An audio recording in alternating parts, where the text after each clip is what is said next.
berangkat dari Bir Ali, masih di kota suci Madinah Al-Munawwarah, di kota Nabi. Kita kemudian berangkat ke kota Makkah Al-Mukarramah. Tadi kita sudah sampai di hotel penjelasannya, dan sekarang kita akan masuk pada ritual yang menjadi rukun utama dalam penunaian ibadah umrah kita. Dari mulai tawaf hanya ada 3. 1, tawaf. Yang kedua kemudian sa'i, dan yang ketiga adalah tahallul. Ya, saya ulang, tawaf, kemudian sa'i, yang ketiga apa? Tahallul. Baik, tawaf adalah ibadah, ingat, ibadah yang dilakukan dengan cara berputar mengelilingi Ka'bah, ya, searah jarum jam sebanyak 7 putaran. Ya, dimulai dari Hajar Aswad atau yang segaris dengan Hajar Aswad. Jadi saya tunjukkan dulu, ini simulasinya, miniatur Ka'bahnya sebagai contoh. Kemudian di sini ada tanda saja untuk Hajar Aswad. Walaupun aslinya tidak serendah ini, mungkin agak segini. Ya, kalau serendah ini tidak, ya, agak setinggi di sini. Jadi nanti kalau bisa memungkinkan untuk kemudian mencium Hajar Aswad, memegang Hajar Aswad, meganglah yang paling utama, ya. Jadi bukan mencium, untuk memulai itu memegang yang paling utama. Kita bisa pegang, tapi biasanya situasinya itu agak crowded. Ya, cukup banyak orang. Dan walaupun tidak sedang berumrah, banyak orang ingin mencium Hajar Aswad. Karena itu untuk menyentuh ini dalam tahap pemulai itu tidak mudah. Kita ambil yang paling memudahkan saja, ini prinsipnya. Berdasar keterangan dalam Al-Quran, surah ke-2 ayat 185. Di pertengahannya, yuridullahu bikumul yusra, wala yuridu bikumul usra. Allah menginginkan kemudahan untuk setiap hambanya. Maka kalau ada yang mudah, jangan dipersulit. Jelas? Baik. Bagaimana cara yang mudahnya? Tarik garis lurus dari sini, lurus, ketemulah kemudian ada lampu hijau nanti. Sejajar dengan ini ada lampu hijau. Ini karena kita miniatur, kita alihkan lampu dengan pohon, ya, sama-sama hijau. Jadi setara dengan itu. Jadi begitu melihat ke atas ada kelihatan lampu. Kalau masih sulit nanti di mana posisi Hajar Aswadnya, lampu nggak kelihatan jelasnya, maka lihat saja ada askar yang bergelantungan di situ. Ya, gantung begini terus orang berkumpul, itu pasti 100% Hajar Aswad di situ. Dan insya Allah kita nggak akan kesulitan karena saya pun akan ada di situ saat mulai membimbing pertama. Nanti saya akan pimpin kita rombongan saat masuk dari awal tawaf sampai berakhir tawaf insya Allah. Nah, untuk masuk ke sini saya akan simulasikan saya masuk keluar dari hotel, masuk masjid. Saya mulai dari sini.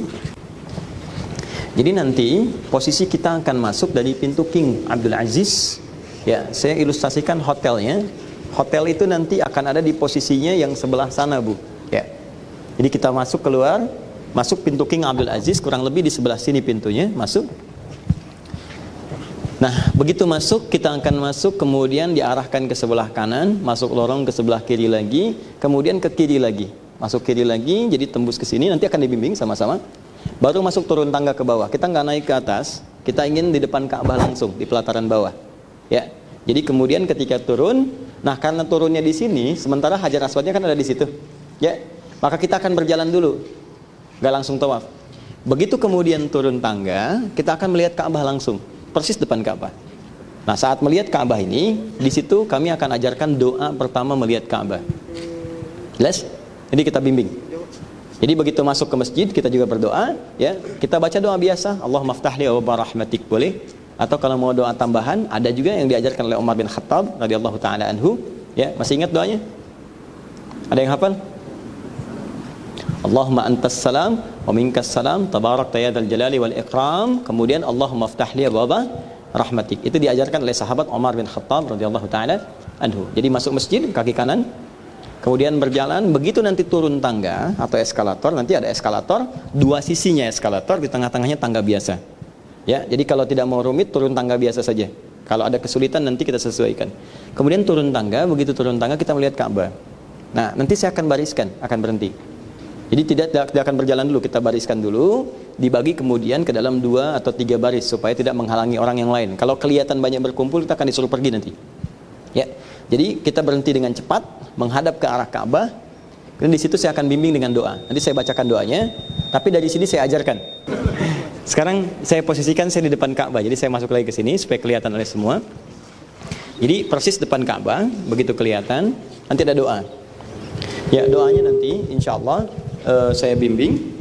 dan takriman semua jenis kemuliaan, wa ta'ziman semua jenis keagungan, wa tasyrifan semua jenis kehormatan, wa mahabatan semua jenis kemuliaan-kemuliaan yang bisa memberikan kebaikan kepada orang yang hadir di situ, wa birran dan segala kemuliaan yang bisa menghilangkan sifat-sifat buruk sebelumnya. Kemudian wazid ala man hajjahu aw i'tamarahu aw ra'ahu. Maka dengan itu ya Allah, jika ada orang haji dimulai di Ka'bah ini, datang ke Ka'bah ini, atau orang umrah atau orang sekedar melihatnya saja sekarang, maka mohon tambahkan pula pada orang itu semua kemuliaan tadi. Kemuliaannya, keagungannya, kemudian keistimewaannya juga jadikan saat dia mulai tawaf nanti, atau saat dia melihat Ka'bah ini, hilanglah semua kejelekannya dan datang semua kemuliaannya. Paham sampai sini? Di doanya kurang lebih seperti tadi. Kalau Anda ingin menghafalkannya, nanti saya bisa tuliskan atau teman-teman bisa pakai handphone begini, kemudian saya bacakan, Anda bisa ulang-ulang untuk menghafalkan itu. Kalau tidak hafal, dalam hati bisa bacakan dalam bahasa Indonesia. Tapi saya bimbing bahasa Arabnya ketika nanti sampai di sana. Sepakat? Baik. Setelah itu, kemudian kita mulai berjalan dan berhenti di posisi jajar dengan Hajar Aswad. Ini berhentinya akan sangat singkat sekali karena nggak boleh berhenti terlampau lama. Ya, nggak boleh berhenti terlampau lama. Karena itu, setelah berdoa tadi nanti, saya akan tambahkan dengan doa pengantar untuk menghadap ke arah Ka'bah saat memulai untuk tawaf. Di saat tawaf itu, tadi kita kemudian hati-hati pastikan yang laki-laki terbuka bagian kanannya seperti ini. Kemudian tangan kanan, ya, atau dua tangan. Kalau untuk Hajar Aswad bisa dua tangan begini, ya. Kalau dua tangan kesulitan, satu tangan yang sebelah kanan. Dan menghadap ke arah Hajar Aswad, ke Ka'bah, lalu mengucapkan kalimat apa? Bismillahirrahmanirrahim. Nah, tahan sebentar. Lihat baik-baik, fokus. Sebetulnya kalimat Bismillahirrahmanirrahim ini kalimat singkatnya. Asalnya agak panjang. Tapi boleh kita bacakan di kalimat Bismillahirrahmanirrahim. Sama dengan doa ini. Wajjahtu wajhiya lilladzi fataras samawati wal ardh. Itu panjang asalnya. Tapi boleh kita mulai di wajjahtunya. Sah. Ya, nah ini untuk Bismillahirrahmanirrahim. Saya mohon kalau teman-teman, saya nggak usah minta lah, saya wajibkan aja untuk menghafalkannya. Karena doanya ini sangat singkat, padat, dan mudah untuk dipahami. Ya, Allahumma, boleh ikuti? Allahumma imanan bika. Ulangi, Allahumma imanan bika. Wa tasdiqan bi kitabika wa wafa'an bi ahdika wa ittiba'an li sunnati nabiyyika Muhammadin sallallahu alaihi wasallam. Baru setelah itu Bismillahirrahmanirrahim. Kalau tidak memungkinkan membaca itu saat persis kemudian sejajar dengan Hajar Aswad, maka saya akan bimbing bacaannya saat tadi kita berhenti menghadap Ka'bah tadi. Jadi pas depan Hajar Aswad kita tinggal baca Bismillahirrahmanirrahim. Tapi biasanya ada kondisi yang agak longgar yang kita bisa bacakan tadi agak panjang. Biasanya kalau askar itu cepat dia, kalau terlalu banyak lama berhentinya dia nggak ada toleransi, langsung suruh pergi gitu kan, jalan gitu. Nah, daripada nanti kita repot, nanti pilihan pertamanya nanti biasanya begitu turun melihat Ka'bah saya akan bacakan sampai tadi yang terakhir. Baru nanti setelah sampai dekat ke Hajar Aswad sejajar, kita tinggal bacakan yang Bismillahirrahmanirrahim. Apa pentingnya doa tadi? Ini yang mau saya jelaskan. Ini jarang dijelaskan saat Anda menunaikan haji atau umrah. Saya mau tanya begini, Hajar Aswad itu artinya apa? Putih ya? Nah, baik, Hajar itu batu, Aswad itu hitam. Batu hitam. Memang asalnya hitam? Putih ya? Putih, dalam hadis putih seputih susu. Kenapa kemudian jadi hitam? Dosa siapa? dosa manusia. Nah, karena dosa manusia jadi hitam kan? Baik, Bapak Ibu manusia bukan? Iya. Manusia. Jangan-jangan yang nyumbang dosa itu kita. Karena itu ini gambaran semakin menghitam karena dosa-dosa manusia asalnya putih. Ya, secara falsafahnya, hikmah dalam bahasa Qurannya, secara hikmahnya ini adalah gambaran kepada kita bahwa diri kita itu asalnya bersih. Putih, bersih, seputih susu. Nggak ada dosa. Cuman saat kita beraktivitas, kita lupa. Telinga mulai mengundang dosa, mata salah lihat mulai berdosa. Maka digambarkan dengan Hajar Aswad yang jadi menghitam karena dosa kita. Makanya ketika datang ke situ menghadap kemudian ke arah Hajar Aswad, yang dibayangkan bukan Ka'bahnya. Bayangkan dosa apa yang kita bawa sampai kita ada di situ. Di saat mulai pertama akan tawaf, bayangkan dosa apa yang kita bawa selama hidup ini sampai menjadikan diri kita hitam. sampai pandangan kita tidak baik, kotor, telinga kita kotor, mulut kita kotor, kaki kita kotor, sehingga bergerak pada kebaikan itu tidak mudah. Kalau kita bersih, kebaikan itu mudah dilakukan. Tapi kalau sholat malas melangkah, pasti ada yang salah dengan kaki. Lisan berucap yang kotor, ada yang salah dengan lisan kita, ada yang keliru. Makanya begitu melihat Hajar Aswad, bayangkan dosa yang kita bawa itu apa. Karena itu fitrah manusia, itu ketika melihat Ka'bah pertama kali, itu pasti ada getaran di hati. Pasti telinganya, pasti matanya akan mengalirkan air mata, akan menangis dia. Kenapa? Yang menangis itu bukan keadaan kita yang ingin menangis, tapi hati fitrah kita yang menuntut kita bersih kembali. Karena itu Allah berjanji lewat lisan Rasulullah. Ingat, yang diwariskan lewat kalimat tadi. Maka siapapun yang datang ke Ka'bah ini, dia menghadap dengan benar, dia berjanji ingin memperbaiki diri, seakan-akan ada kalimat begini: kalau kamu bertobat, benar-benar datang ke sini, ingin menggugurkan semua dosa, maka mulai tawaf ini aku ampuni semua dosa-dosa. Sehitam apapun dosa yang kita bawa sampai menyebabkan batu ini hitam, kalau kita mau tobat, maka seketika akan diampuni dosa-dosa kita. Makanya Anda lihat, batunya boleh hitam, tapi kenapa perisai yang mengiringinya itu putih, merah? Ingin menandakan bahwa apapun yang terjadi dalam hidup kita, semua orang pasti pernah salah. Tapi hal yang paling ringan, setidaknya pulang dari Ka'bah itu selesai semua dosa-dosa kita. Makanya janji ini kita bacakan, Allahumma imanan bika. Ya Allah, saya datang ke sini karena yakin iman kepadamu. Watasdiqan bi kitabika, dan saya ingin kemudian membenarkan semua keterangan dalam kitabmu. Katamu yang datang ke sini akan sukses, saya yakin. Katamu yang datang ke sini akan diampuni dosa, saya yakin ya Allah. Katamu yang datang ke sini akan diberikan ketenangan, saya yakin ya Allah, saya yakin itu semua itu. Ya wafaan antika, dan saya kesini ingin menagih semua janji yang telah kau sampaikan tadi. Engkau berikan kesuksesan, saya akan minta di sini ya Allah. Engkau janjikan ketenangan, saya akan mohon di sini. Engkau janjikan ampunan, saya akan minta. Wattiba'an bi sunnati nabiyyika Muhammad sallallahu alaihi wasallam, dan saya akan kerjakan semua ritual umrah mulai saat ini sesuai petunjuk Rasulullah sallallahu alaihi wasallam. Allah yang janjikan, Nabi yang tegaskan, kami akan tagih semua itu dan kami akan ikuti sesuai petunjuk Nabi. Maka kalau kita bisa ucapkan dengan benar, kita akan mulai Bismillah ya Allahu Akbar, ya Allah kami akan mulai tawaf kami dengan menyebut namamu yang paling agung. Maka ketika kita benar kerjakan itu, janji pertama kami mulai di sini. Paham seperti ini? Saya ingin Anda paham, bukan cuma bacakan putar-putar tapi nggak ngerti apa yang dibaca. Jadi ketika Anda bacakan kalimat Bismillah ya Allahu Akbar, maka kalimat pembuka itu sekaligus membuka komitmen janji kita dengan Allah Subhanahu wa taala. Maka kita mulai dari sini, angkat tangannya atau kedua-duanya, baik kalau nggak bisa salah satunya, jadi di posisi ini nanti ya, sejajar dengan Hajar Aswadnya. Baik ya. Ya, saya contohkan dulu, nanti selebihnya nanti insya Allah kita bisa praktekkan ya. Bismillah ya Allahu Akbar. Baru kemudian kita melangkah, Subhanallah, Walhamdulillah, wa la ilaha illallah, Allahu Akbar. Itu ya, tahan, pelan-pelan. Kalimat itu yang paling singkat. Kalau mau disempurnakan, misalnya ditambah boleh, la haula wa la quwwata illa billah. Baik, Subhanallah, Walhamdulillah, wa la ilaha illallah, Wallahu Akbar. Kalimat itu dibacakan sampai di batas ini, Maqam Ibrahim. Tahan sebentar. Ini miniatur dari Maqam Ibrahim. Perhatikan sebentar ya. Ini tidak ada apa-apanya di sini. Nggak ada kaitan dengan sah tidaknya ritual tawaf. Ini penanda dua hal. Hal pertama, tanda bahwa di batas ini ada tapak kaki Nabi Ibrahim. Miniaturnya. Ini adalah posisi saat Nabi Ibrahim diperintahkan oleh Allah meninggikan bangunan Ka'bah. Di Ka'bah pernah hancur di masa Nabi Nuh, terkena banjir. Ya, banjir besar. Kemudian habis itu bagian atasnya. Dan diperintahkan meninggikan lagi. Di ketika diperintahkan meninggikan, bahasa Arabnya meninggikan itu rafa'a yarfa'. Yarfa' naik tinggi. Ya, tinggikan. Maka turun Quran surah kedua Al-Baqarah ayat 127. Ya, untuk kemudian menyampaikan pesan itu. Pernah dikerjakan sebelumnya. Karena dari Nabi Muhammad ke Nabi Ibrahim 30 generasi.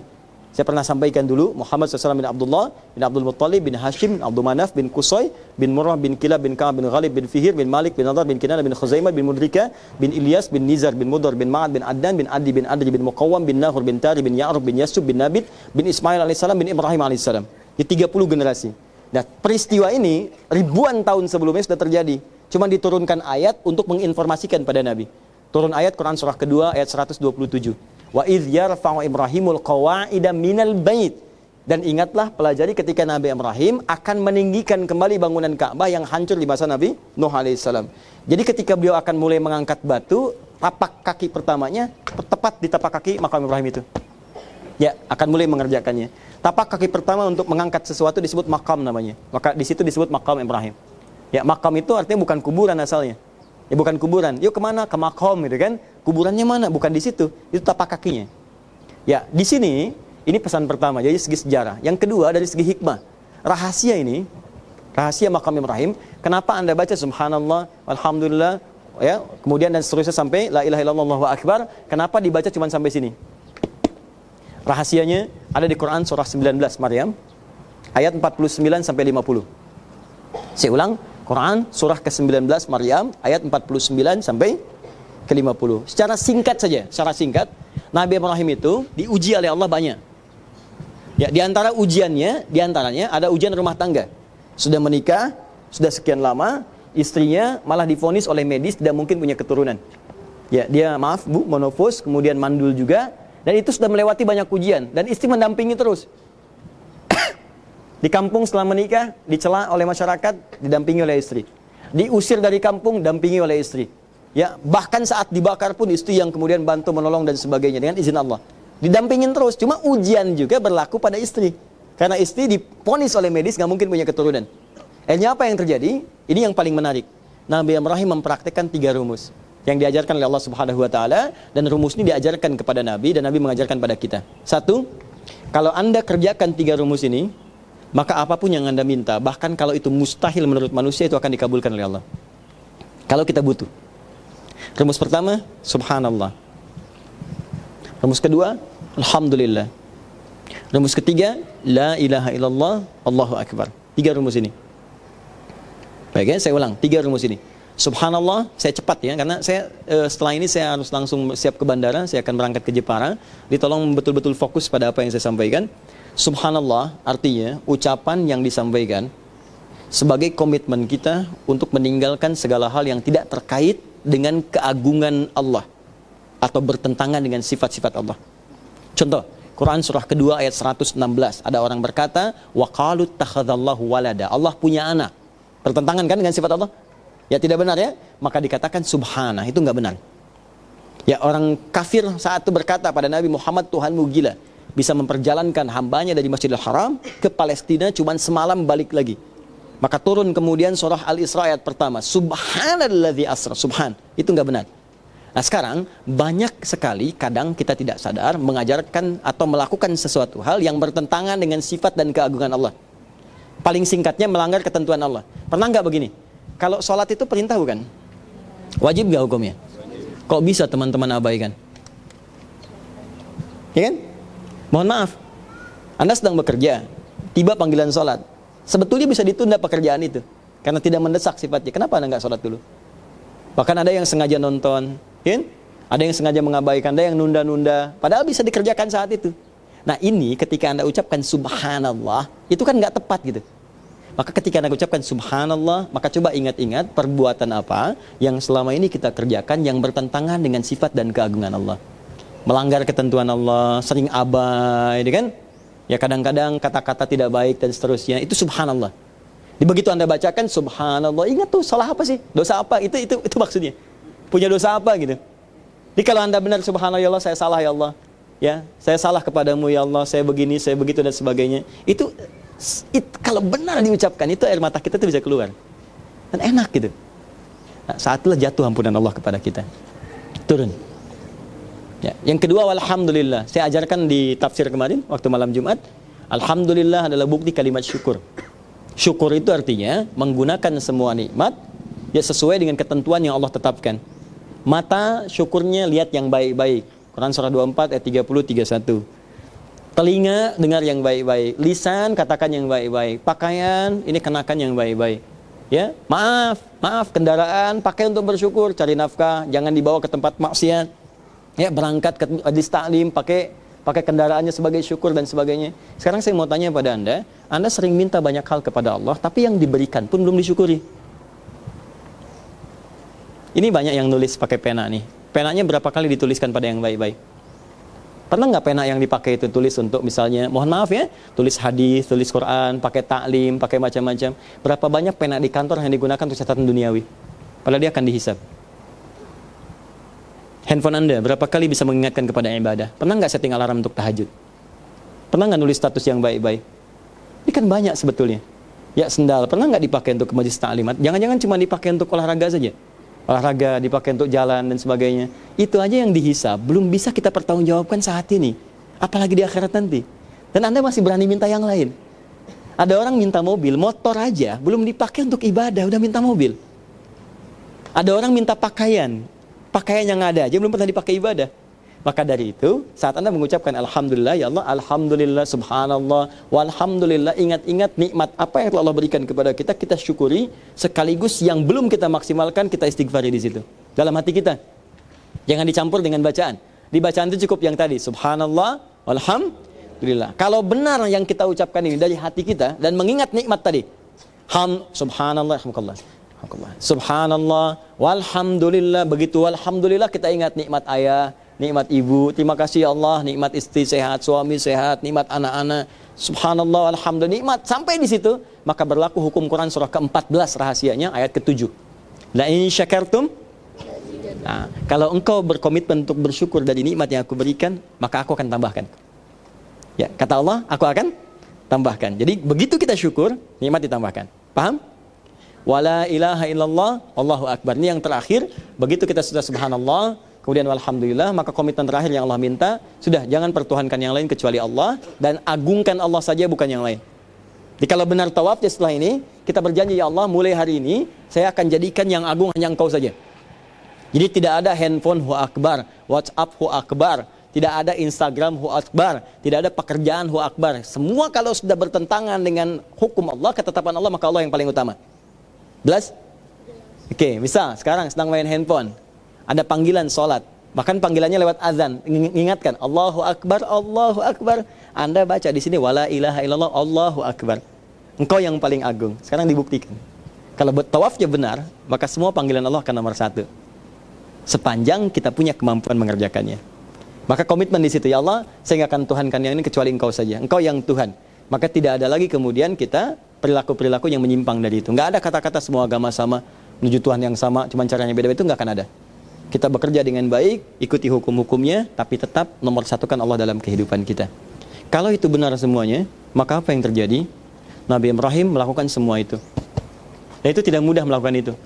Kadang-kadang mungkin mesti dicela. Biasanya ibu kumpul dengan teman-teman, sekarang mau taklim. Teman-teman mulai berkata, udah mulai soleha sekarang ya. Ya saya bukan soleha, saya ani. Saya kan? Gak apa. Dan teman-teman juga begitu. Biasanya nggak ke masjid, sekarang jamaah. Mulai ada celaan. Biasanya kumpul dengan grup-grup dengan yang lain, sekarang mulai berubah, mulai ada orang menyoal dan sebagainya. Itu biasa, itu masih biasa. Nabi Ibrahim dibakar, Nabi Ibrahim dilempar, Nabi Ibrahim diusir. Tapi kita diminta skala kecil saja. Kalau benar skala kecil itu, maka apa yang Allah berikan pada Nabi Ibrahim akan dianugerahkan pada kita. Jadi begitu selesai Nabi Ibrahim dengan tadi, subhanallah, alhamdulillah, wala ilaha illallah, Allahu akbar. Apa yang terjadi? Nanti buka Quran surah 19 ayat 49 sampai 50-nya. Wa wahabna lahu Ishaq. Kami anugerahkan kepada beliau Ishaq. Ishaq itu anak siapa? Ya, pasti anak Nabi Ibrahim. Tapi dari siapa? Sayyidah Sarah. Yang divonis, maaf, mandul dan monofos, nggak mungkin punya keturunan secara medis. Maka yang mustahil pun nggak akan berlaku bagi Allah. Sudah. Hilang semua batas itu. Maka apa yang diminta Nabi Ibrahim seketika diberikan oleh Allah Subhanahu wa taala. Karena itu, orang-orang yang subhanallahnya benar, alhamdulillahnya benar, Allahu akbarnya benar, diberikan peluang oleh Allah, mau minta apa saja silakan. Bebas. Allah berikan. Anda mau minta nikmat tadi, la in syakartum la azidannakum, akan tambah. Anda minta ampunan, minta, saya berikan ampunan. Maka dari situ, dari sejak Maqam Ibrahim sampai Rukun Yamani berputar sampai ujung sisi sebelah sana. Ini Hajar Aswad. Ini yang ke arah Hijr Ismail, sini 2. Rukun Yamani yang sebelah sana satu lagi. Nanti saya berputar sedikit untuk penunjukan. Kalau panas boleh agak berteduh. Perhatikan baik-baik. Anda boleh minta bebas dengan bahasa kita yang kita pahami dari sini sampai dengan Rukun Yamani. Nggak perlu pakai bahasa Arab. Boleh dilafadzkan. Boleh dilafadzkan. Sepanjang itu kita ketahui. Ya, boleh minta silahkan. Cuman kalau kita khawatir orang dengar, kalau orang samping kita orang Bangladesh, ya, orang India, kita bacakan juga nggak apa-apa. Ya Allah ampuni abdi, ya Allah ampuni abdi. Tapi jangan sampai kita bacakan yang di samping tahu apa yang kita lafadzkan sehingga mengganggu dia juga. Ya Allah ampuni abi, kunaon ce. Ya, jadi agak mengganggu nanti ke kitanya ya. Boleh di hati minta atau bacakan yang bacaan yang sekiranya diri kita mendengar. Ya Allah maghfirli, ya Allah ampuni saya, ya Allah ampuni. Ini demi Allah saya katakan, ini bebas dari sini sampai sana. Jangan paksakan dan membaca sesuatu yang Anda tidak pahami. Minta aja, mau dengan bahasa Sunda, bahasa Jawa, bahasa Indonesia, minta seluas-luasnya. Dan itu kesempatan kita. Maaf ya, saya lagi, Anda biaya itu nggak sedikit, tenaga, waktu, maka jangan sia-siakan. Tapi ingat pesan saya sekali lagi, jangan berhenti di tempat-tempat ini, teruskan karena rukun kita belum selesai. Kita baru tawaf. Nanti saya akan bawa di waktu-waktu khusus, nanti kita bagi kelompok, saya akan tuntun. Anda boleh berhenti, nanti saya tunjukkan tempat-tempat mustajab. Nanti setelah selesai umrah, nanti ada waktu saya akan atur, yuk kita berangkat malam ini kelompok A, malam ini kelompok B. Nanti saya akan tuntun, berhenti di sini multazam, ini multazam. Ini pintu, yang ini Hajar Aswad. Nanti saya akan ajak mendekat, saat orang mencium Hajar Aswad, Anda saya bawa ke sini. Ayo berdoa di sini. Selesai sini, yuk tinggalin yang ini. Sebagian pergi ke sana, Hajar Ismail, masuk Hajar Ismail. Nanti ada yang di Rukun Yamani dan sebagainya. Jadi jangan khawatir, jangan terjebak pada suasana di kosong di depan nih, saya mau masuk ke situ, jangan. Anda belum sa'i. Jelas ya? Belum sa'i, belum tahallul. Jadi kita akan bina, jadi kalau ada yang berhenti saya akan tarik. Ya, ayo cepat, jalan. Putar terus. Ya, paham sampai sini? Ini baru sampai kemudian Maqam Ibrahim sampai dengan Rukun Yamani. Nah, mulai sekarang tolong Bapak Ibu urutkan karena ini waktunya banyak sekali sampai 7 putaran. Nggak main-main, 7 putaran. Saya ulang ya, berapa putaran? 7. Artinya ada 7 kesempatan berdoa. Tolong bagi-bagi. Kalau saya biasanya pertama saya berdoa untuk ayah, putaran pertama. Kedua untuk ibu, kan? Kemudian yang selanjutnya baru saya masuk untuk misalnya keluarga, ya untuk istri. Yang keempat untuk anak-anak, kan? Yang kelima untuk kerabat dekat, ya, ada paman, ada bibi, ada teman-teman. Yang keenam misalnya untuk teman-teman yang murid-murid, yang taklim, yang apa, yang kolega-kolega dan sebagainya. Yang ketujuh umat Islam seluruhnya atau yang non-muslim mendapat hidayah, minta. Jadi kita tahu, begitu kita bacakan doa pertama untuk ayah, oh tahu ini putaran pertama. Nggak usah pakai gelang Bu ya, atau karet, tuh, nggak usah dimasukin lagi. Kita atur dari sekarang. Yang pertama untuk fulan. Yang kedua fulana, minta aja terus, satu aja itu, nggak kemana-mana. Jadi kalau Anda bicara untuk orang tua, misalnya orang tua sudah meninggal, udah mintanya itu aja. Allahumma gfirlahu warhamhu, terus ingat-ingat kebaikannya. Saya praktekkan itu. Jadi kalau sudah putaran pertama, saya ayah aja yang diingat. Bagaimana beliau mengajar, beliau memangku, beliau bercanda, ingat semuanya. Terus kita bacakan, Allahumma gfirlahu warhamhu wa'afu anhu. Ya Allah sayangi ayah saya, ya Allah berkahi, ya Allah terangi kuburnya. Buka terus saja. Satu itu aja. Nanti putaran kedua untuk ibu. Bayangkan kasih sayangnya, air matanya, keringatnya, darahnya dan sebagainya, minta. Ibu aja, satu fokus aja itu. Ya. Ketiga nanti untuk Anda sendiri misalnya, suami atau pekerja yang sedang bekerja, minta di situ silahkan. Lancarkan pekerjaan saya, ya Allah, mudahkan proyek saya, ya Allah, berkahi pekerjaan saya, jauhkan dari riba, ya Allah, jauhkan dari yang haram. Minta Anda aja. Yang keempat istri Anda, istri, ya Allah, sayangi istri saya, ya Allah, berikan bimbingan kepadanya, jadikan dia soleh, ya Allah, jadikan pendamping saya sampai di akhirat, ya Allah, berkahi rumah tangga kami, ya Allah, jauhkan dari masalah-masalah yang bisa meratakan hubungan rumah tangga kami. Minta sampai selesai. Keempat terus anak-anak, kelimanya anak-anak. Kalau belum ada, minta, ya Allah berikan saya keturunan, ya Allah, minta yang tapi yang tulus mintanya. Dan kaitkan untuk ibadah. Ya Allah berikan saya keturunan yang dengan itu, ya Allah jadikan dia penghafal Quran, membela agamamu, ya Allah jadikan dia seorang mujahid. Minta terus minta. Itu akan cepat. Sambil minta, tapi dari hati kita mohon. Dengan kehusuan yang paling dalam. Baru yang keenam, jangan untuk sendiri saja, ada tetangga, ada kerabat dan macam, mintakan. Sampai itu selesai. Dan demi Allah saya katakan, begitu Anda bisa mintakan itu dengan khusyuk, seketika bisa terjadi. Jadi gitu. Jelas ya? Yang 3 pertama agak cepat, sampai ke Rukun Yamani. Ya, di Rukun Yamani sampai ke Hajar Aswad ini, Rukun Yamani yang sebelah sini, sisi yang sini, ya, yang terakhir. Kemudian sampai dengan ke Hajar Aswad, yang diucapkan kita sudah hafal, bahkan yang enggak haji umrah pun hafal doa ini dan bahkan punya istilah sendiri. Ya, Al-Baqarah ayat 201, Rabbana atina fid dunya hasanah wa fil akhirati hasanah wa qina adzabannar. Ada yang menambahkan ya Aziz ya Ghaffar ya Rabbal alamin. Tapi sampai di tadi pun cukup boleh. Rabbana atina fid dunya hasanah wa fil akhirati hasanah wa qina. Pertanyaannya kenapa doa itu kita baca? Saya mau jelaskan sampai kita paham. Begini. Sering kan kita berdoa? Sering minta kan? Baik, pertanyaan saya, permintaan itu keinginan kita bukan? Ya, pasti keinginan. Tapi tidak setiap keinginan itu kita butuhkan. Banyak orang sering minta tapi sesungguhnya dia nggak butuh. Ya, dia minta motor, padahal dia nggak butuh motor. Dengan sepeda pun cukup. Dia minta mobil, padahal dengan motor pun cukup. Ada yang minta motor dikasihnya mobil oleh Allah. Maka dari itu, Allah hanya akan mengabulkan. Ini prinsip doa. Allah hanya mengabulkan apa yang kita butuhkan, bukan apa yang kita inginkan. Ingat itu. Kecuali istidraj. Kalau istidraj semua dikasih supaya dia banyak maksiat karena dia memang nggak mau kembali kepada Allah. Tapi kalau hamba yang taat tidak. Allah hanya kabulkan apa yang dia butuhkan, bukan apa yang dia inginkan. Makanya setiap permintaan kita tadi akan kemudian dinilai oleh Allah kalau itu baik untuk dunia dan akhirat kita. Kadang-kadang dunia baik tapi akhirat nggak ada nilainya. Atau akhirat baik tapi dunia nggak ada nilainya. Allah tidak menginginkan itu. Yang Allah inginkan dunianya dia sukses, akhiratnya dia bahagia. Maka sesuatu yang punya nilai dunia akhirat disebut hasanah namanya. Perbuatan baik yang punya nilai akhirat. Maka gimana caranya dunianya hasanah, akhiratnya hasanah? Kita mintakan Rabbana atina fid dunya wa fil akhirati wa qina adzabannar. Maka boleh jadi apa yang kita mintakan itu dikabulkan dengan cara yang berbeda. Misal, Anda anak kampus minta, ya Allah saya pengen kuliah di ITB, tiba-tiba masuknya IPB misalnya. Anda nanti baru akan tahu ketika di masa depan, ternyata ini yang saya butuhkan. Saya dulu minta kepada Allah, ya Allah saya pengen ke Madinah. Pengen ke Madinah. Semua syarat sempurna, lengkap. Bahkan diberikan tanda tangan oleh tokoh yang nggak usah dilihat orangnya. Siapa anaknya, siapa berkasnya, tanda tangannya dilihat sudah diterima orang itu. Secara syariat keduniaan. Tapi Allah berkehendak lain. Terjadi bom Bali. Semua kuota ditutup. Nggak peduli siapa dia, tutup semuanya. Harap-harap ke Madinah, ternyata mampir ke Ciputat. 2 tahun belajar di situ, belajar, dan masuknya pun bukan kampus biasa, bukan fakultas biasa, fakultas yang kerjasama dengan Al-Azhar. Jadi semua sistemnya dari Al-Azhar, dosen-dosennya pakai bahasa Arab semua. Baik, tiba kemudian tinggal 1 lagi semester saya belajar, saya semester 5, tapi saya ngambil semester pendek, tinggal nulis saja, selesai semuanya. Tiba-tiba ada telepon, carikan orang ke Libya. Saya agak cepat ya, dengan singkat, carikan 2 orang siswa ke Libya. Saya dapat 1, padahal saya sudah keliling-keliling, dapat 1. Saya sampaikan cuma ada 1.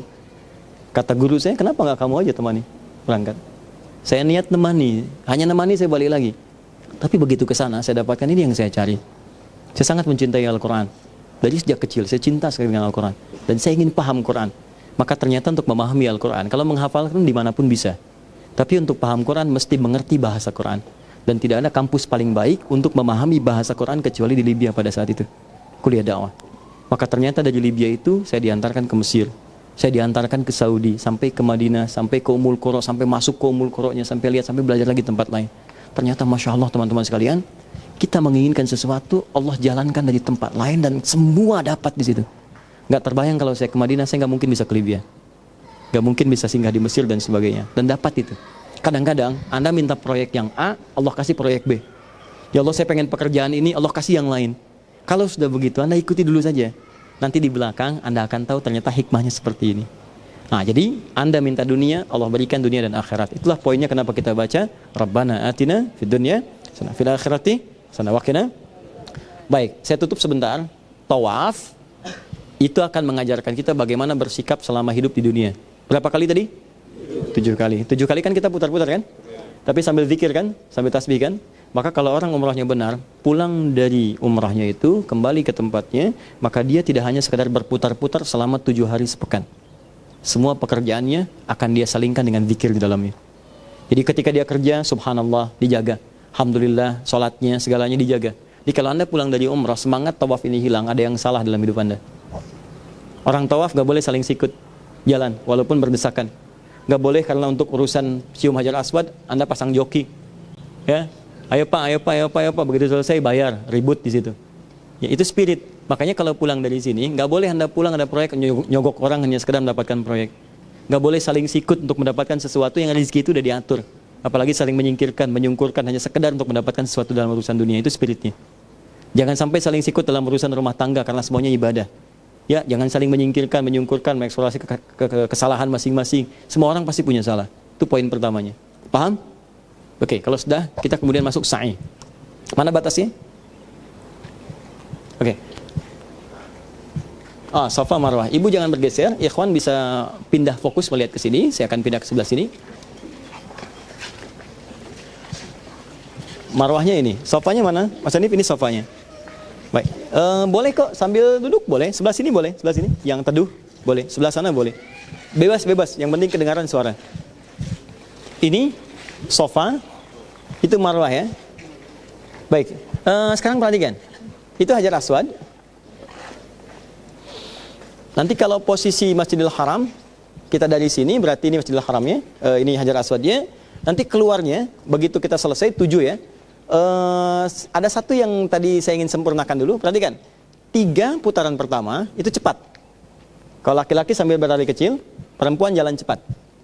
Nah, 3 putaran ini ikuti dulu ya, jangan mendesak ke dalam. Ya, jadi putaran pertama standar aja, normal, ikuti dulu, ikuti. Kalau longgar, justru nyari celah yang longgar. Kalau dia keluar, ikutin aja keluar supaya lebih cepat. Ya, lebih cepat sampai ke Hajar Aswad lagi. Setelah 3 itu, putaran 4 dan 5, kalau Anda ingin mendekat ke arah yang kosong ke depan, itu boleh, silahkan. Biasanya begini, putaran kelima itu akan lebih longgar. Anda akan berada di dekat 4-5, dekat Rukun Yamani, itu kosong. Boleh, silahkan. Kalau mau merapat, tapi jangan berhenti. Merapat sambil jalan lagi. Supaya putarannya lebih sedikit, lebih kecil. Nah, tapi kalau di putaran 6 dan 7, khususnya 7, maka tawafnya jangan mendekat ke Ka'bah tapi melebar keluar. Jadi saya akan dorong, yang di dekat Ka'bah saya akan dorong keluar. Yuk keluar. Maksud keluar itu menjauh dari Ka'bah. Menjauh. Jadi nanti putaran ke-6 saya akan minta agak menjauh, putaran ke-7 khususnya, jadi saya minta di luar area ini. Jadi orang-orang berkerumun di sini, kita keluar area sini. Ya. Jadi pas di sini Rabbana atina fid dunya hasanah fil akhirati hasanah wa qina adzabannar ya aziz ya ghaffar ya rabbal alamin Rabbana atina fid dunya hasanah fil akhirati hasanah wa qina adzabannar ya aziz ya ghaffar ya rabbal alamin Rabbana atina fid dunya hasanah. Sudah di luar kita, bukan di situ. Dia sudah berada di sini. Jadi begitu sampai sini saya akan tarik, Pak, keluar, Bu, keluar. Nanti saya minta tim saya untuk menunggu di wilayah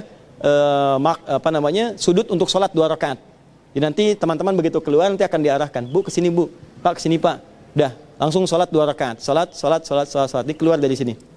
Ya, kalau ada yang belum selesai, nanti saya yang tunggu. Saya tunggu dengan sebagian kawan, atau kami tugaskan tunggu. Tandanya tadi yang syal musafir itu. Ya, jadi makanya tanda jangan dilepas saat tawaf.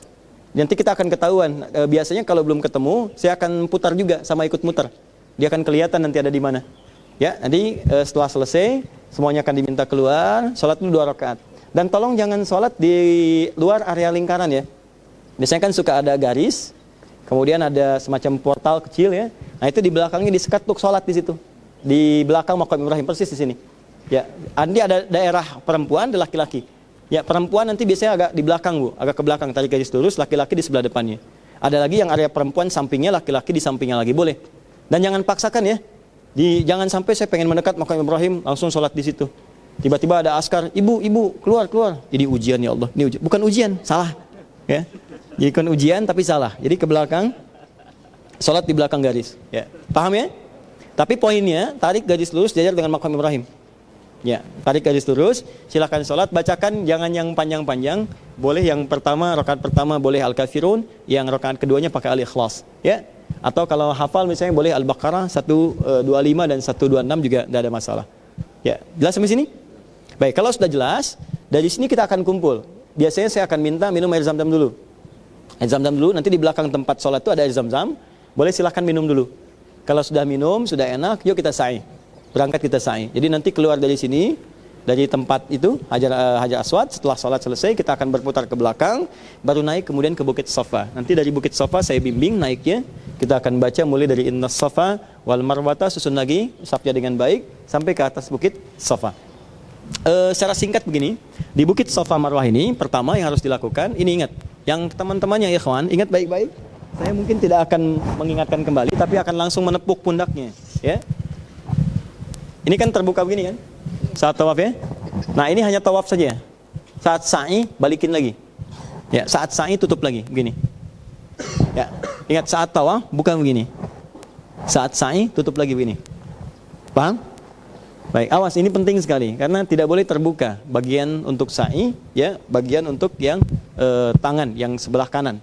Ya, jadi tawaf ini buka begini untuk sa'i, kemudian tutupkan kembali. Karena itu kita akan berhenti sejenak setelah sholat sambil minum tadi untuk melepas peniti-peniti itu yang tadi di belakang itu. Ya, sebagian ada penitinya, lepas dulu, kemudian baru pakaikan dengan sempurna, menutup semuanya seperti ini. Baik, setelah selesai, kemudian baru kita mulai Safa. Teorinya begini, naik ke Bukit Safa, setelah naik, kita akan berhenti semua menghadap dulu ke arah kiblat, lalu kita berdoa, memulai untuk sa'i. Ini saya pimpin, Bapak Ibu tinggal menghafalkan saja. Ya, itu kita hafal kok insya Allah, doanya sangat mudah sekali, sudah ada di situ. Ya, kemudian kita menghadap ke arah Ka'bah, kita bacakan. Jadi yang dihafalkan itu sebetulnya tawaf sudah hafal. Ya, subhanallah, alhamdulillah, wala ilaha illallah, Allah akbar. Rabbana atina fid dunya. Hafal kan ya? Ya, yang saya ini tinggal ngafalin saya aja. Itu pun nggak banyak kok kita sudah hafal. Ya, Allahu akbar, Allahu akbar, Allahu akbar, gitu kan, dan seterusnya. Kemudian kita selesaikan itu pun sudah insya Allah 85% hafal. Nah, begitu kemudian selesai ini, ya, abda'u bima bada Allah wa rasuluhu, ya, saya akan mulai sa'i dengan mengikuti tuntunan Allah dan Rasulnya. Kemudian kita mulai bismillah Allahu akbar, menghadap ke arah Ka'bah, kita berdoa dulu. Nah, mohon fokus, saat akan memulai ini, Anda boleh berdoa meminta supaya dimudahkan sa'inya dulu pada yang pertama. Baru kemudian memulai. Turun. Ya, saya terangkan teoritis fikihnya dulu. Turun dari sini sofa pasti akan bergerak begini. Jadi masuk dari sini, bergerak ke sini, mohon izin Bu ya. Turun ke sini. Turun, jadi turun biasa baca doa. Nanti saya bimbing juga dengan bacaannya lebih keras, Anda bisa mengikuti. Kemudian sampai turun, nanti turun tuh bacanya bebas, silahkan. Setelah turun yang pertama mendekat ke lampu hijau, itu bebas baca apa saja, silahkan. Nggak ada doa khusus, kecuali di antara dua lampu hijau yang kita beralih kecil itu. Ya, di Anda mau baca di situ, mau baca Quran boleh, mau baca yang lain lagi boleh. Tapi biasanya saya khususkan untuk orang tua kalau di sini, khususnya ibu. Saya biasanya minta untuk ibu karena peristiwanya antara Sayyidah Hajar dengan Sayyidina Ismail alaihissalam. Jadi begitu turun dari sini bebas ya, mau baca Quran mau apa silahkan, sah saja. Mau berdoa bebas doanya, kecuali saat antara dua lampu hijau. Dia Anda bacakan Rabbighfir warham wa'fu wa takarram innaka antal azul akram. Rabbighfir warham, ya Allah mohon ampuni kami, mohon sayangi kami. Wa'fu wa takarram, ya Allah mohon hapuskan kesalahan-kesalahan kami dan muliakan hidup kami. Innaka antal azul akram, sungguh engkau pemilik segala keagungan dan pemilik segala kemuliaan. Kita mintakan itu sampai selesai di lampu hijau. Laki-laki agak lari-lari cepat ya, lari-lari kecil. Yang perempuan jalan cepat aja, nggak usah lari.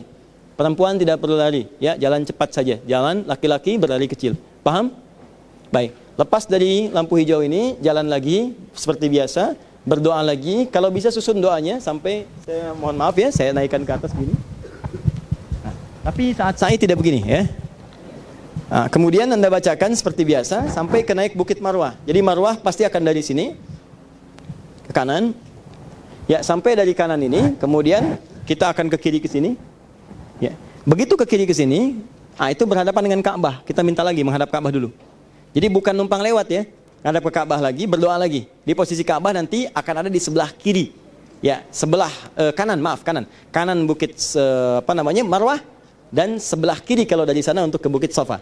Jadi kita menghadap Ka'bah dulu, kemudian berdoa, baru setelah itu doa sejenak langsung turun lagi. Dan gak perlu panjang-panjang doanya.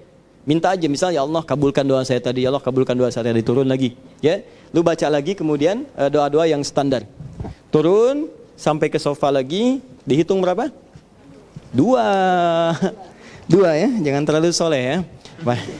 Capek nanti. Sa'i itu 7 putaran, jadi dari sofa ke Marwah 1, dari Marwah ke sofa 2, baik dari sofa ke Marwah 3, jadi pasti akan mulai di sofa dan berhenti di Marwah. Ingat ya, jadi kalau berhenti di sofa, itu pasti ada yang kurang. Kalau enggak baru 6 atau kelebihan 8. Ya, baik, 6, 7-nya di mana? Marwah. Bolak-balik sampai kemudian di Marwah. Selesai di Marwah kita kumpul dulu, kemudian baru setelah itu tahallul. Sebelum ke tahallul, saya agak cepat sedikit, fokus baik-baik, dan kita akan berakhir. Apa artinya sofa? Saya apa artinya saya? Oh, lari-lari kecil, baik. Kalau lari-lari besar, maraton. Baik. Saya itu bukan lari-lari kecil. Saya itu asalnya usaha yang sangat serius, yang sungguh-sungguh. Sa'a, yas'a, sa'yan. Usaha yang sangat serius, yang sungguh-sungguh. Kenapa disebut sa'i? Karena di tempat itu ada seorang ibu yang sangat serius, sungguh-sungguh mencari air minum untuk anaknya yang sedang kehausan. Dan dia bolak-balik. Karena kesungguhan inilah kemudian Allah mengabulkan di balik kesulitannya segala keringanan yang mungkin dia dapatkan. Ya, ibu itu menempuh dengan sangat luar biasa. Jadi ketika ditinggalkan suaminya dengan izin Allah, lalu ASI-nya tidak keluar, hal yang paling pertama kali terbayang di benaknya itu bukan mengeluhkan situasi. Suami nggak ada, ibu tugas kerja, dinas, makanan kosong. Biasanya sih secara fitrah manusia akan mengeluh kan? Ya Allah suami nggak ada, ya Allah nggak ada makan. Tidak. Yang harus dilakukan dalam situasi sulit adalah sofa. Apa itu sofa? Beliau naik ke atas bukit dengan perasaan yang bening. Di sofa itu asalnya dari kata sofa yasfu tasfiyantan. Wasofian, wasufian, wasofin, wasofia. Sofa itu asalnya menyaring sesuatu yang kotor sehingga yang lahir yang baiknya saja, yang bening. Pernah lihat minyak goreng? Asalnya kan disaring kan? Begitu disaring, yang kotornya tinggal di atas, yang beningnya keluar kan? Nah itu saringannya disebut tasfiyah namanya. Tasfiyah. Hasilnya disebut sofa. Orangnya disebut sofi. Sofia kalau perempuan, sufi kalau laki-laki. Di sufi, sofia, sofi itu artinya orang yang mampu menyaring segala yang kotor sehingga yang keluar yang baik-baik. Jadi kalau dia mau bicara, dia pikir dulu, oh, ini nggak baik, dia nggak keluarkan. Kalau dia melihat, dia pikir dulu, ini yang baik yang saya lihat, yang tidak baik saya tinggalkan. Itu sofi namanya. Baik ya? Sufi adalah orang yang bersyariat, melatih diri dengan mendekat kepada Allah, bersyariat, berzikir, salat, baca Quran, sehingga dengan itu dia menjadi dekat dengan Allah dan dipelihara dari segala hal yang buruk. Jadi yang keluar yang baik-baik. Nah, kenapa disebut Bukit Sofa? Karena pada saat Sayyidah Hajar itu naik ke bukit itu, beliau menepikan segala yang tidak baik terhadap Allah. Prasangkanya baik semua. Nggak mungkin saya diperintahkan oleh Allah ke sini kecuali akan diberikan kebaikan. Walaupun suami nggak ada, walaupun segala nggak ada, ini amanah. Pasti Allah nggak akan pernah nugaskan sesuatu kecuali diberikan solusinya. Allah nggak akan pernah memberikan beban kecuali diberikan kemudian segala kemudahan di dalamnya. Maka ketika keyakinan itu tiba, apa yang terjadi? Diberikan kemudian semangat 2 kali lipat. Jadi kalau orang mengatasi masalah dengan keyakinan, itu masalah itu akan mengecil. Tapi kalau belum apa-apa udah pesimis, semakin besar masalahnya. Jadi kalau Bapak Ibu teman-teman sedang punya masalah, hal pertama dilakukan adalah yakin itu akan selesai. Ya, prasangka baik sama Allah. Jadi kalau Anda berprasangkanya buruk, itu menambah masalah. Bebannya berat gitu. Maka itu pelajaran Bukit Sofa. Jadi kalau sudah pulang dari umrah, Anda punya masalah di rumah tangga kah, di pekerjaan di kantor, pertama prasangka baik dulu pada Allah. Ini pasti akan selesai. Allah pasti mudahkan. Tidak pernah diberi kesulitan sudah ada kemudahan. Inna ma'al usri yusra. Enggak pernah saya diberikan amanah kecuali saya mampu menanggungnya. La yukallifullahu nafsan illa usaha. Setelah itu usaha. Ya, enggak cukup dengan tawakal, ikhtiar dulu. Pasti selesai, tapi enggak ngapa-ngapain. Saya lapar ya Allah, pasti kenyang, tapi enggak makan, mustahil. Ya. Karena itu cari dengan sungguh-sungguh, maka Anda berangkat turun. Berangkat, ya, terus, kan? Allahu Akbar kabira, alhamdulillahi katsira, subhanallahi bukratan wa asila, la ilaha illallah, Allahu Akbar, ya. Teruskan lagi, kalau mau disempurnakan boleh, ya. La ilaha illallah, wallahu akbar, la ilaha illallah wahda, sadaqa wa'da, wa nasara 'abda, wa 'azza junda, wa azamal ahzaba wahda, la ilaha illallah, wallahu akbar wa ilahil hamd. Jalan sampai kedua tadi yang hijau tadi. Di semua mengagungkan Allah. Saya yakin denganmu ya Allah, kau pasti akan berikan kekuatan kepada saya, kau pasti akan menangkan saya, kau pasti akan tepikan segala masalah saya, kau pasti akan bantu saya dari orang-orang yang mengisangi saya. Minta, kau pasti yakin akan menolong saya ya Allah. Jalan, ikhtiar. Nah, dalam pekerjaan pun begitu. Kalau Anda mau mengerjakan sesuatu, ikhtiar dan minta doa sama Allah supaya dimudahkan. Setelah itu ikhtiar, kalau ada peluang kejar. Walaupun dengan berlari kecil. Sayyidah Hajar turun melihat di situ ada oase, maka beliau kemudian mempercepat langkahnya. Kalau kita berlari kecil, ya, walaupun ketika sampai di Marwah, kenapa disebut Marwah? Marwah itu artinya puncak harapan, puncak keinginan yang ingin diraih. Ya, puncak kemuliaan yang ingin didapatkan, itu Marwah namanya. Jadi kalau Anda bekerja apa targetnya? Jadi direktur, itu Marwah Anda. Kalau Anda jabatan, pengen jadi apa? Ya, di kepolisian jadi Kapolri. Ya, di TNI jadi Panglima. Itu Marwah namanya. Jadi kalau pengen sesuatu jangan tanggung. Yang paling tinggi sekalian. Tadi yang saya katakan di dalam. Minta yang paling tinggi sekalian, sampai ke situ. Kalau ada peluang, kejar cepat. Anda bisnis nih, ada peluang, kejar. Ya, sepanjang itu sesuai dengan hukum Allah. Kejar, kalau perlu berlari dengan kecil. Tapi ingat, Allah, tidak semua yang akan kita kejar seketika hasilnya sesuai dengan yang kita harapkan. Karena Sayyidah Hajar pun ketika datang ke sini, Masya Allah, ternyata nggak ada apa-apa, cuma fata morgana. Kosong. Tapi apakah putus asa? Tidak. Putus asa, bunuh diri? Tidak. Ya, apa yang terjadi? Sampai di sini, beliau balik lagi, nyari lagi ke sofa. Mungkin di sofa yang ada. Walaupun tempat itu sudah pernah dilalui.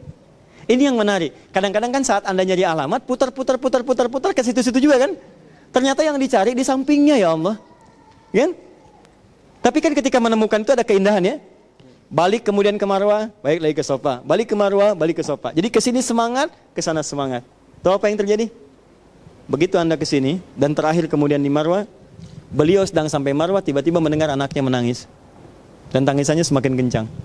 Saya mau tanya pada ibu, kalau anak sedang kehausan, menangis gak? Nangis kan? Tangannya gerak gak? Kakinya gerak? Nah, Ismail ini Beliau sedang kehausan, alaihissalam, disimpan kemudian di tanah, kehausan dan bergerak tangannya kakinya. Tapi nggak ada yang keluar apapun. Tapi setelah ibunya bolak-balik, di putaran yang ketujuh ada di Marwah, semakin kencang tangisan, begitu ibunya berikhtiar dengan baik, yakin dengan Allah, apa yang terjadi? Tangisannya ketika semakin kencang, ternyata ibunya mendengar sesuatu yang tidak biasanya. Semakin mengencang ibunya balik dekati anaknya, ternyata ketika ibunya sampai di putaran ketujuh itu, tapak kaki anaknya itu menghantam ke tanah tadi, hantaman terakhirnya itu kemudian dengan izin Allah turun malaikat dan menghantam ke bagian bumi yang dihantam dengan tapak Ismail itu alaihissalam. Begitu kemudian malaikat menghantam bagian itu, keluarlah air yang dicari oleh ibunya tadi. Begitu datang ibunya mengatakan, perhatikan kalimatnya, zam, zam, zam, zam. Ibunya tidak mengatakan ijma, kumpul. Kalau ijma artinya kumpul, hilang lagi. Tapi kalau zam artinya kumpul, jangan pernah berhenti. Kumpul, jangan pernah berhenti. Kalau bukan anakku yang dapatkan, mungkin cucunya di kemudian hari. Zam. Sampai sekarang air itu tidak pernah berhenti, terkumpul. Terkadang ibu yang usaha, tapi anaknya yang dapat. Tidak setiap yang kita usahakan itu boleh jadi kita yang menikmati seketika itu. Mungkin anak kita yang dapat. Ibu yang ngantarkan anaknya ke pesantren, tapi kan yang hafal Qurannya anaknya. Tapi bukan berarti hafalan itu untuk anaknya saja. Ibu juga akan dapat bagiannya. Ya, bukan sekedar pahala di akhirat, tapi kemuliaan di dunia. Betapa banyak anak yang hafal Quran, bapak ibunya belum hafal, tapi ketika haji bapak ibunya ikut. Ketika ditanya orang tuanya, yang dimuliakan ibunya, bapaknya. Padahal yang hafal anaknya. Jadi pekerjaan itu, kalau kita niatkan karena Allah, tidak akan ada yang sia-sia. Kalau bukan kita yang dapatkan saat itu, pasti Allah akan turunkan pada keturunan kita yang akan meraihnya. Karena itu ketika Anda sa'i, maka niatkan karena Allah. Boleh jadi di situ, kalau bukan kemudian orang tuanya, maka semua keluarganya Allah akan berikan kemuliaan. Itulah sa'i. Jadi prinsip terbesar dalam bekerja itu, jangan hanya untuk sendiri. Jangan sampai ada suami-suami cari kerja hanya untuk pribadinya aja. Ya maaf ya, beli barang untuk sendiri, beli handphone, beli mobil sendiri, tidak. Anda itu bekerja untuk kembali pada keluarga. Sama prinsip saya demikian. Jangan sampai juga pekerjaan yang kita kerjakan melupakan harta terindah yang ada di rumah, keluarganya semuanya. Itu terakhir, kalau sudah selesai maka spirit saya akan membawa kita semangat dalam bekerja. Nggak ada orang pulang umroh malas kerja. Ayo pulang. Mulai kemudian semangat lagi, kerja llagi. Dan kalau sudah sukses, maaf ya, prinsip yang kedua, kalau sudah sukses dari seorang anak, jangan merasa sukses sendirian. Boleh jadi peran Anda cuma 30%, 70%-nya itu ibu yang bolak-balik Safa Marwah. Ibu yang tiap malam tahajud, ibu yang pernah memandikan Anda, ibu yang pernah merawat Anda, ibu yang pernah menangis di keheningan malam, orang tua, ayah dan sebagainya. Maka itulah yang disebut di Quran, saya Quran lagi, surah ke-46 ayat ke-15. Kalau seorang sudah sukses seorang anak, maka libatkan orang tua untuk mendapatkan bagian dari kesuksesan itu, walaupun cuma doanya. Walaupun dimulai dengan doanya, Rabbi auzi'ni an ashkura ni'mataka allati an'amta alayya wa ala walidayya. Ya Allah, mohon bimbing hamba untuk mensyukuri nikmat yang telah Engkau berikan kepada hamba dan juga kepada orang tua hamba. Artinya kalau Anda mendapatkan kenikmatan, coba orang tuanya berikan. Kalau sudah nggak ada, ya niatkan sedekah untuk orang tua, ya kan? Haji, umrah, badal dan sebagainya, itu indah sekali. Nah, kalau sudah selesai, maka kita akan berhenti di Marwah, menghadap ke arah kiblat, gunting akan kita bagi. Yang mahram saya akan berikan ke mahramnya. Yang laki-laki biasanya saya akan potongin. Nanti kalau sudah potongin pelan-pelan menghadap ke kiblat. Ini bukan bercanda ya, saya nggak mau bercanda. Waktu tahallul semua syariat nggak boleh ada bercanda. Kita sudah fokus. Jadi kalau nanti sudah menghadap untuk tahallul, nggak ada motong kemana-mana ngadapnya nggak, menghadap kiblat. Bukan sembarangan. Ini ada yang duduk, ada yang rebahan, ada yang sengaja, ada yang macam-macam. Potongin sebelah sini tidak. Anda menghadap ke arah kiblat, saya potong untuk laki-laki dari belakang. Ya. Baik, nanti saya potong, Anda menghadap, saya bimbing doanya. Ya Allahumma ghfir lil muhalliqina wal muqassirin.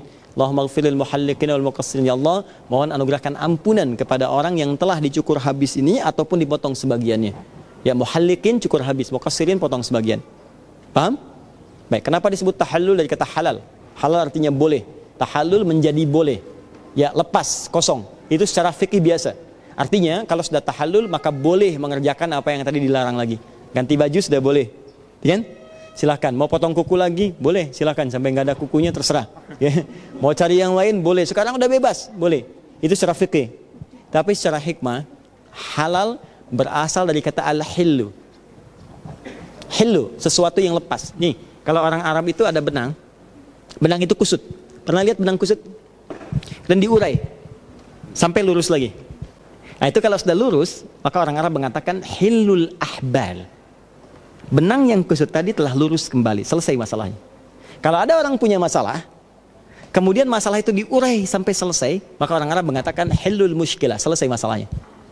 Kita punya banyak masalah sebelum tawaf, sebelum sa'i, sebelum tahallul. Masalah dengan Allah dalam dosa, masalah dengan dunia, masalah terhambat di hati, masalah sekat. Maka setelah tahallul itu, dengan izin Allah, semua masalah itu akan diurai sehingga kita akan berada dalam keadaan yang nyaman lagi. Kalau tawaf sa'inya benar, maka dosa selesai. Masalah-masalah dosa tuntas, kita mulai dari nol lagi, kosong-kosong. Kan? Masalah dengan hati kita selesai karena tenang hati kita. Karena itu kalau umrah sudah selesai, kita ada waktu sekitar 4 hari masih di Madinah, di Mekah, ya 3-4 hari sebelum kita pulang, silakan nikmati ketenangan itu. Demi Allah saya katakan setelah umrah itu akan lapang. Ke masjid itu enak aja. Ya, belum waktunya udah ke masjid tuh. Belum waktunya. Masya Allah, ada yang pengen azan bahkan dulu. Ya. Ada yang pengen azan, cuman nggak memungkinkan itu kan. Ustaz saya boleh azan nggak? Oh, nggak bisa Pak kalau di sini. Tapi saya orang azan di Istiqlal. Di sini bukan Istiqlal Pak. Ya. Nah, jadi itu saking nikmatnya, saking enaknya. Ada nanti nggak peduli Bu, Pak. Yang penting panas nggak apa-apa. Yang penting saya depan Ka'bah. Ada yang begitu. Ada yang saya tanya, Anda kenapa tadi? Saya Ustaz depan Ka'bah, tapi sudah enak rasanya. Saya sudah keluarkan tanda. Tanda apa maksudnya? Kalau ada terjadi apa-apa pada saya, sudah ada tandanya. Jadi untuk pingsan pun dia nggak peduli, yang penting depan Ka'bah. Ada situasi itu. Jadi kalau sudah selesai, kita santai sejenak, ya tenangkan dulu. Setelah itu kita ibadah. Nanti kita akan atur agenda. Insya Allah nggak akan ada yang kosong. Ya, jadi tiap malam kita akan tahajud. Ada yang mengingatkan, ya ada yang akan ingatkan. Jadi dari sejak di Madinah. Ya keluar jam sekian, laki-laki ke Raudhah dengan saya. Yang akhwat nanti dengan mutawif perempuan. Nanti waktunya akan diatur khusus. Yang laki-laki nanti saya tunjukkan jadwalnya, kapan dibuka, kapan ditutup, kapan saat itu dibuka dan kita lowong. Ya, kosong. Itu nanti saya tunjukkan waktunya. Nanti ada waktu yang kita sama-sama, ada waktu Anda bebas sendirian. Di Masjidil Haram kita bagi untuk tahajud setiap malam. Saya akan mintakan tahajud jam sekian. Nanti waktu tertentu kita akan atur pada 2 hal. Yang pertama untuk ke Ka'bah berdoa. Jadi nanti sebagian-sebagian, gelombang-gelombang dibagi ya sesuai kelompoknya, bisa 20-20, bisa 10-10 sesuai dengan waktunya. Yang kedua kita akan ada ta'lim dekat Masjidil Haram. Jadi kita akan ta'lim seputar wilayah Masjidil Haram. Misalnya di mana Nabi dilahirkan. Di posisi mana Nabi menikah dengan Sayyidah Khadijah, ya radhiyallahu taala anha. Di mana rumahnya Abu Jahal. Ya seperti apa Abu Jahal sering mengganggu Nabi. Dan Abu Jahal dulu hidup ya. Nah, sekarang udah nggak ada. Oke. Baik. Di mana tempatnya Abbas, di mana tempatnya Ibnu Abbas, di mana tempatnya Sayyidah Maimunah. Nabi saat akan Isra Mi'raj pertama kali berangkatnya dari mana? Nanti saya tunjukkan. Rumahnya Abu Bakar di mana? Nanti saya tunjukkan. Ya kalau perlu, kalau bisa kita ke sana, kita ke sana. Ya nanti kalau rumah Nabi kita ke sana, rumah Sayyidah Khadijah kita ke sana, rumah Abbas ke sana, Abu Jahal kita lewati rumahnya. Parlemen Quraisy nanti saya tunjukkan. Rumah Abu Bakar itu ada di wilayah Hotel Hilton. Jadi nanti kalau mau ke sananya kita bisa ke sana. Tapi kalau cukup ditunjukkan, saya tunjukkan. Jadi itu sekitaran Masjidil Haram. Untuk Madinah kita ada city tour. Mekah juga ada city tour. Nanti kita akan lihat sampai ke Arafah, ke Muzdalifah dikenal dengan Armina. Arafah dengan Mina, sekitaran Muzdalifah dengan Mina.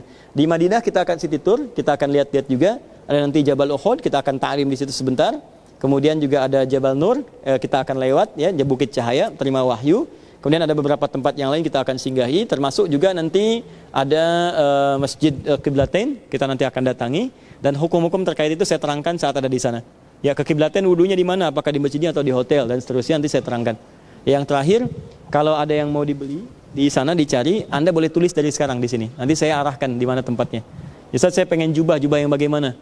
Apakah jubah warna putih, jubah yang bercorak, jubah yang seperti apa? Apa jubah yang untuk laki-laki? Atau misalnya jelabiah untuk perempuan, mau kualitas yang seperti apa nanti Anda sampaikan, saya tunjukkan tempatnya. Kalau di Madinah ini sekian harganya, ini yang paling murah, tempatnya di sini.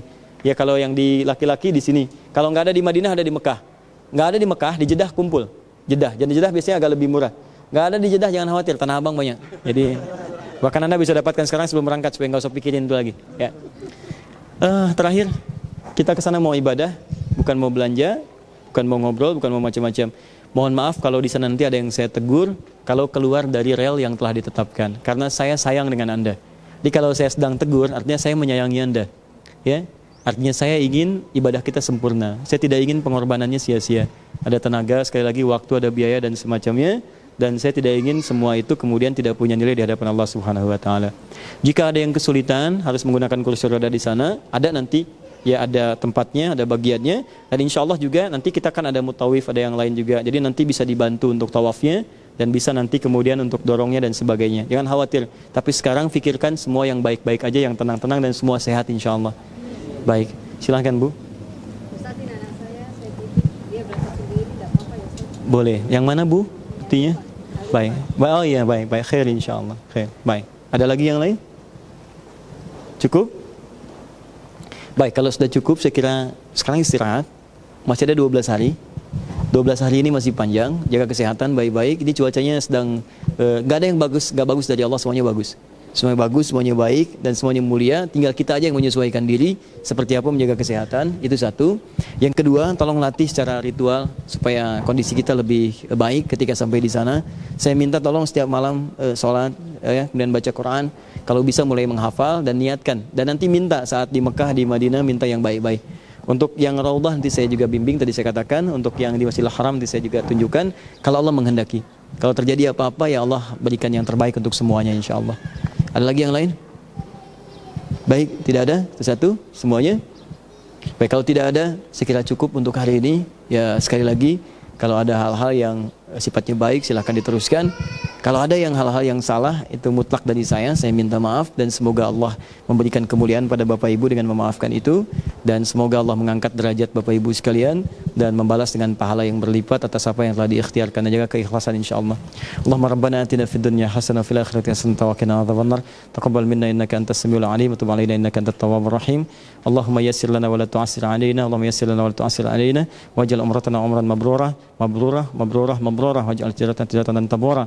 Allahumma ja'alna sa'yana sa'yan mashkura wa dhamana dhamman maghfura tijaratan tabura. Wa sallallahu ala habibikal karim sallallahu mustafa amin sayyidina Muhammadin wa ala alihi wa sahbihi ummati ila yaumiddin wa akhiru da'wana alhamdulillahi rabbil alamin. Sebelum kami tutup, alhamdulillah di sini juga ada ahli Quran, teman-teman yang hadir sudah menghafal Quran di sini kurang lebih selama 30 hari, dan hari ini berakhir ada tambahan pemantapan 7 hari. Dan kami punya 2 target, yaitu target pertama 30 juz dalam 30 hari. Target yang kedua membentuk karakteristik Qur'ani. Jadi teman-teman yang belum sampai 30 itu jangan dikira saya akan biarkan, tidak. Karena yang saya minta kebiasaan. Karena ada yang biasanya belum berinteraksi dengan Quran. Ada yang ukuran bacaannya itu belum tuntas. Yang belum biasa baca itu Allah kasih kemudahan.